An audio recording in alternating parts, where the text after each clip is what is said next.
Ça y est? Donc,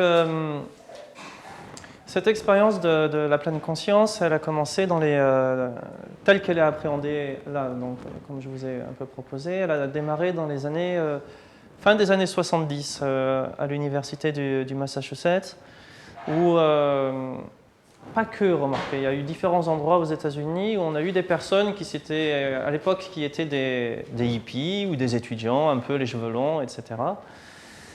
Et qui faisaient des études, généralement des études de médecine ou associées. Par exemple, John Kabat-Zinn était biologiste à l'époque, faisait des études de biologie. Et c'était des personnes qui, dans les années 70, ont découvert un petit peu des traditions orientales, comme l'hindouisme, le bouddhisme, le yoga et des choses comme ça. Et ont été attachés à garder ça d'une manière ou d'une autre pour eux-mêmes.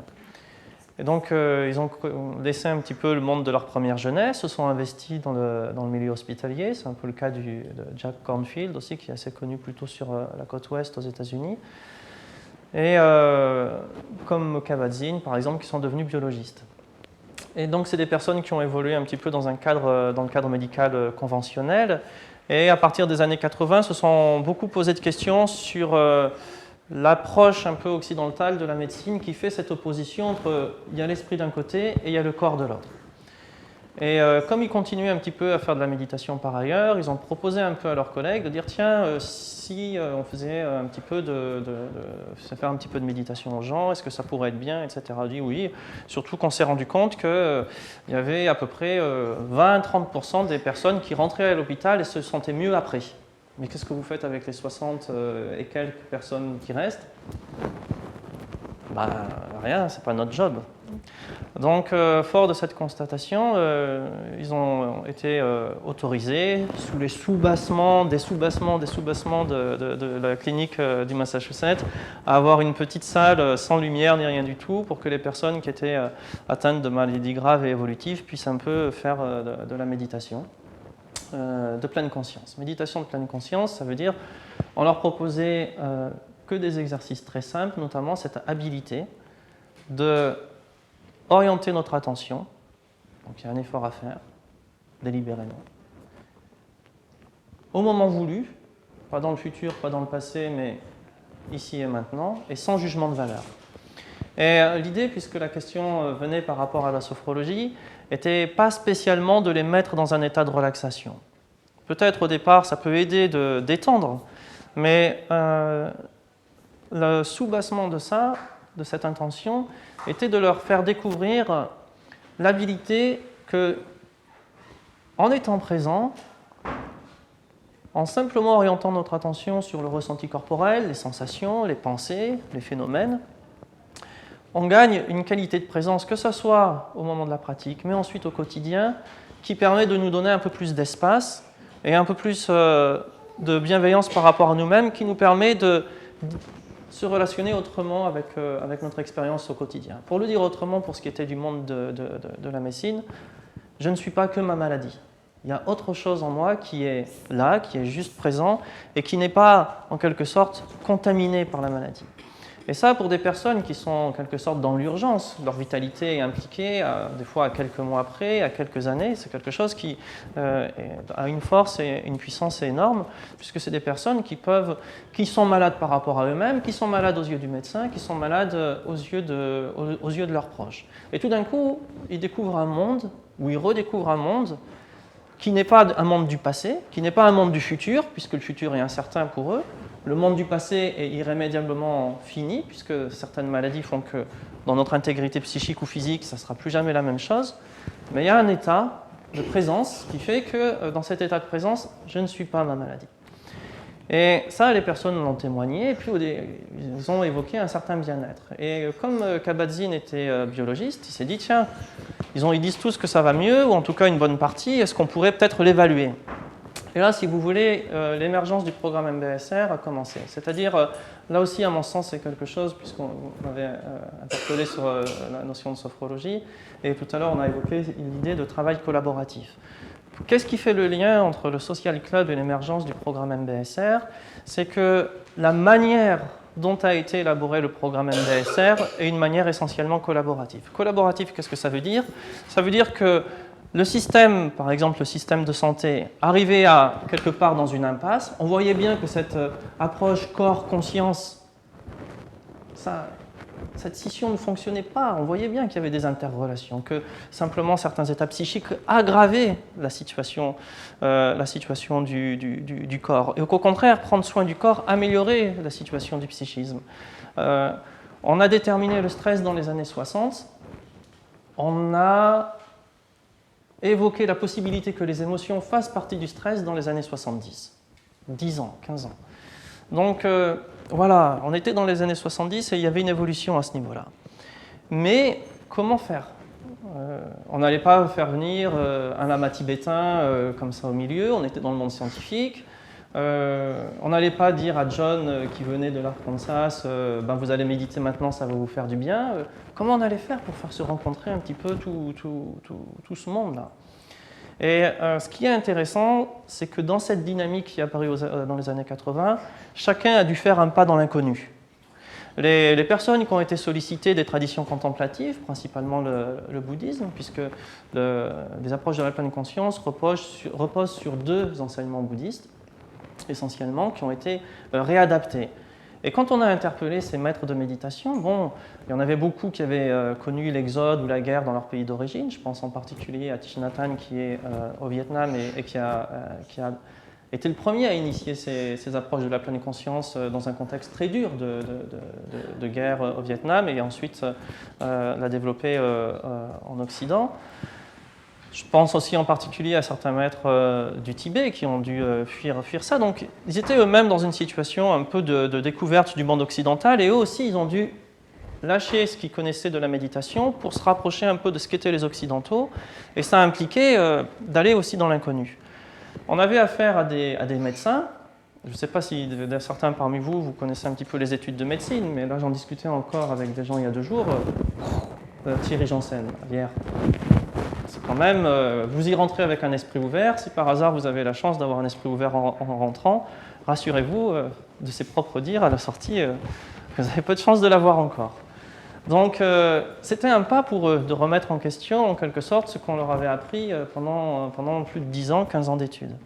Ils l'ont fait, tac, ils voyaient il y avait quelque chose à découvrir. Certains d'entre eux l'ont fait. Et puis on avait des personnes qui étaient atteintes dans leur intégrité physique. On leur disait, voilà, vous avez tout essayé, faites un pas dans l'inconnu, on vous propose ça. Et ils l'ont fait. Et le programme MBSR, c'est essentiellement ça. C'est cette capacité de confiance d'aller vers l'inconnu, de lâcher un schéma passé qu'on voit comme étant dysfonctionnant. Voilà, j'enseigne de la méditation de façon traditionnelle, mais je me rends compte que pour certaines personnes, ça ne convient pas, mais en même temps, je vois que ça pourrait les aider. Comment je peux faire pour leur faire bénéficier de ça ? Ok, je suis routier, j'ai un cancer du pancréas, j'en ai pour quelques années à vivre. Qu'est-ce que je peux faire pour juste être là et me reconnecter à moi et à mes proches ? Je suis scientifique, je connais une approche déterminée du corps et de la conscience, je vois dans les faits qu'elle ne fonctionne plus. Est-ce que je peux explorer d'autres conceptions qui me permettent de ressentir un petit peu ce que serait la prochaine étape ? Et si vous voulez, ça c'est la matrice du programme MBSR. Et dans les années qui ont suivi, on a coélaboré ce programme en 8 séances de 2h30, plus une journée de pratique, qui progresse avec un début et une fin.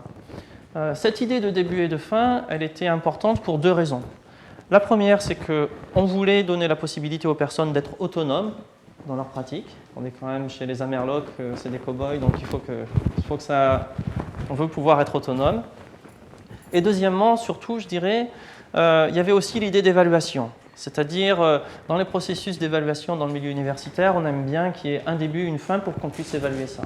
Donc les deux s'y retrouvaient.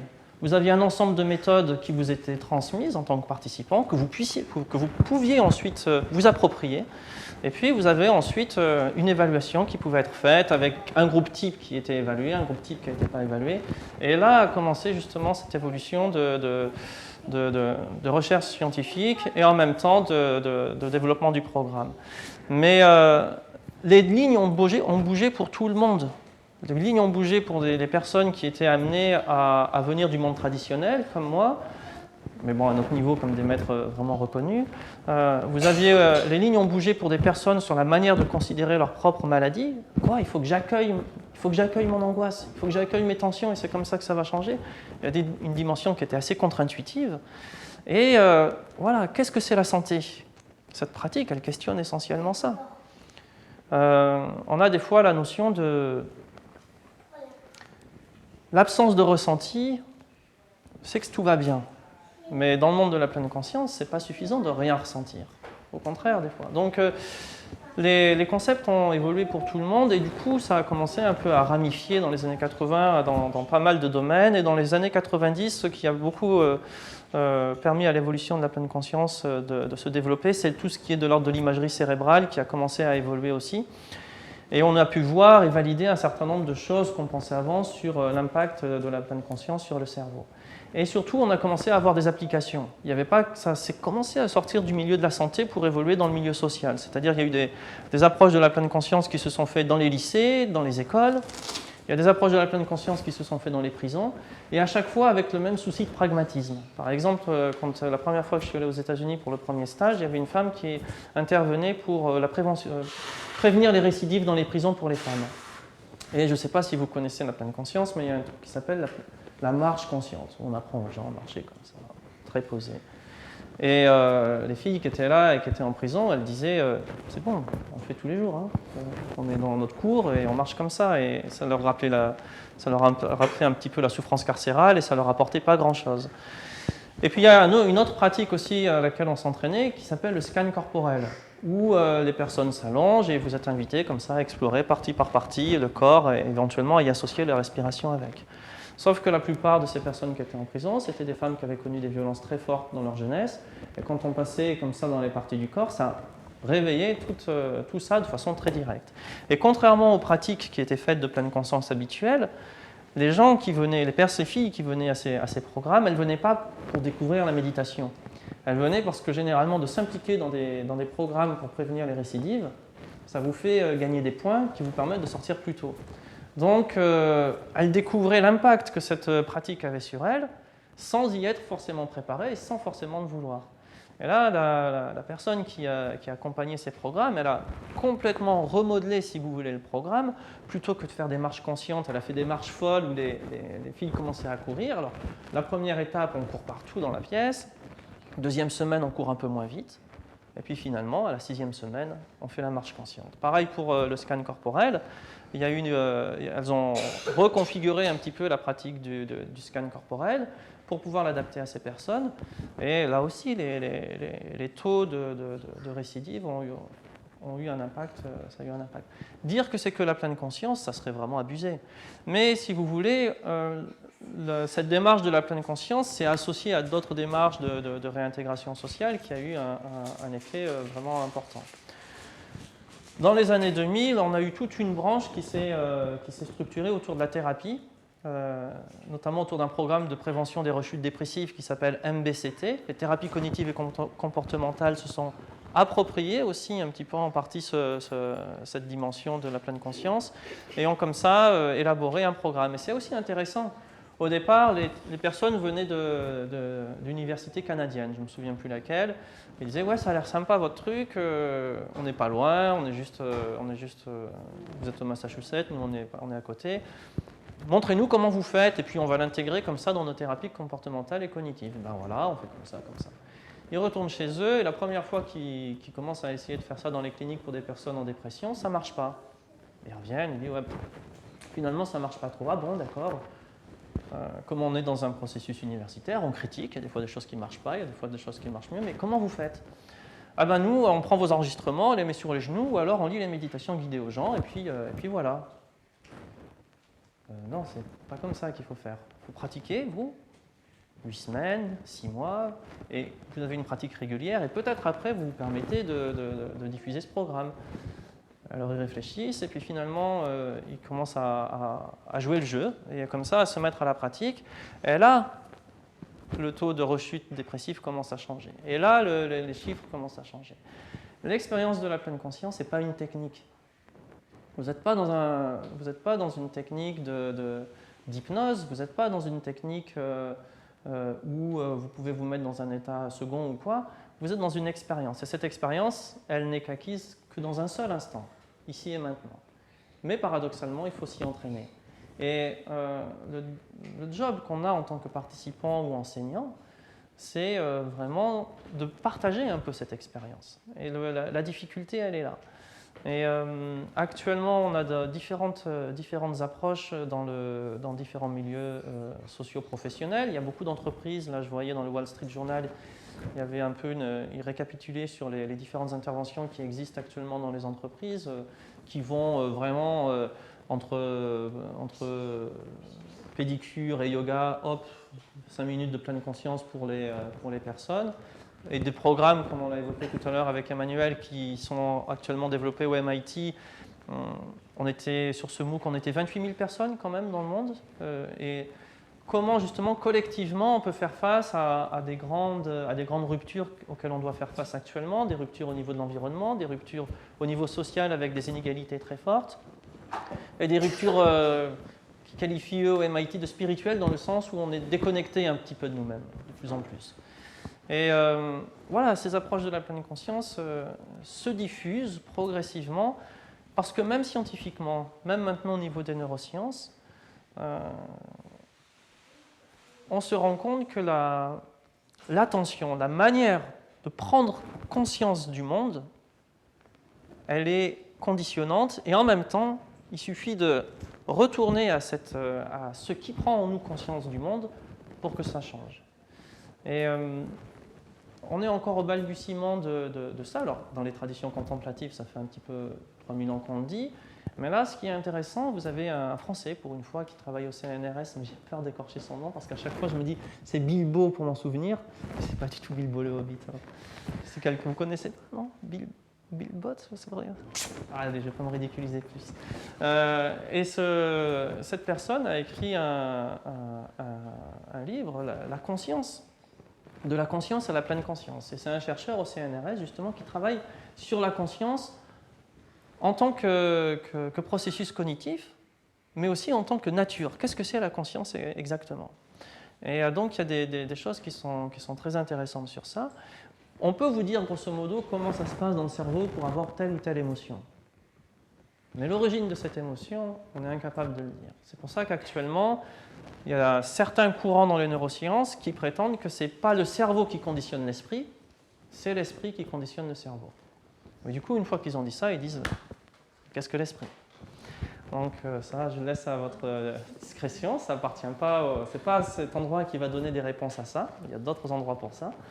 Mais ici, ce qu'on va faire, c'est qu'on va vraiment s'appuyer sur ça, sur la découverte que, ok, quand on est dans le contexte individuel et qu'on est blessé, soit qu'on est blessé psychiquement, soit qu'on est blessé physiquement, c'est vraiment important de se donner du temps pour soi. Et la méditation, on peut imaginer que c'est un temps pour se donner pour soi. Mais moi, depuis 2012 que j'enseigne à des personnes atteintes de maladies graves et évolutives, je m'aperçois qu'au cours du programme, même elles, entre guillemets, qui seraient les premières à avoir besoin de ce truc-là, à la fin, il y a vraiment ce mouvement d'ouverture et d'inter-échange. Et paradoxalement, parfois, il m'arrive de voir que les personnes qui viennent pour un peu apprendre la méditation, elles ont une tentation, surtout au milieu du programme, quand on leur propose d'aller voir un petit peu dans les zones de vulnérabilité, de dire « bon, moi ça va, je vais plutôt continuer à respirer ». Et du coup, un peu d'éviter ça. Et il me semble qu'un des apports d'un lieu comme celui-ci est vraiment de voir si cette aptitude à la présence peut avoir un impact au quotidien dans nos interrelations, dans notre façon d'être au monde, dans notre façon de partager et de laisser cet endroit dans lequel on vit faire notre mieux pour qu'il soit un peu moins destroy que quand on y était, de faire notre mieux individuellement et collectivement, parce qu'on se rend compte qu'il y a beaucoup de domaines où individuellement on est impuissant et en même temps les schémas collectifs jusqu'à présent qu'on a utilisés, eux aussi, on se retrouve quelque part à titre au niveau social dans la même impuissance que les médecins dans les années 80. On se rend compte qu'il y a ce qu'on a essayé avec les ismes, comme disait hier Thierry Janssen, marche de moins en moins. Donc il nous faut essayer d'autres paramètres de collaboration, de co-élaboration, et c'est pour ça que Emmanuel a tenu à ce qu'il y ait des gens WeShare ou de l'économie collaborative qui puissent s'investir ici, qu'il y ait aussi des gens de tout âge qui puissent aussi venir ici et que ça soit vraiment, on parle de pouponnière d'entreprise, ici une pouponnière d'activités basée sur la pleine conscience. Voilà. C'est quoi la suite? On remédite?